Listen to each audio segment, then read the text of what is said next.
আপনারা দেখছেন ISL 2025 পয়েন্টেবিলিটি last update করা হয়েছে 2 মার্চে। 1 মার্চে দুটি ম্যাচ হয়েছিল।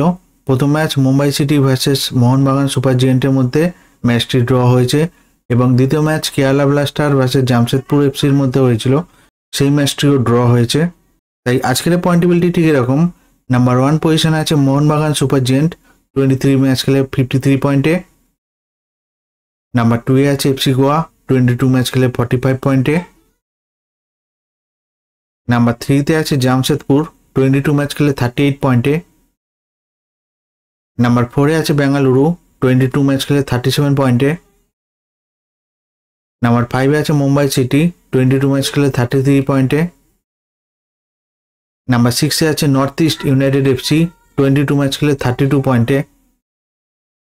নাম্বার 7 এ আছে উড়িষ্যা এফসি 23 ম্যাচ খেলে 30 পয়েন্টে। নাম্বার 8 এ আছে ইস্ট বেঙ্গল 22 ম্যাচ খেলে 27 পয়েন্টে। নাম্বার 9 এ আছে কেরালা ব্লাস্টার 22 ম্যাচ খেলে 25 পয়েন্টে। নাম্বার 10 এ আছে চেন্নাইন এফসি 22 ম্যাচ খেলে 24 পয়েন্টে। নাম্বার 11 এ আছে পাঞ্জাব এফসি 22 ম্যাচ খেলে 24 পয়েন্টে। নাম্বার 12 এ আছে হায়দ্রাবাদ 22 ম্যাচ খেলে 17 পয়েন্টে। নাম্বার 13 এ আছে মোহাম্মদান 22 ম্যাচ খেলে 12 পয়েন্টে।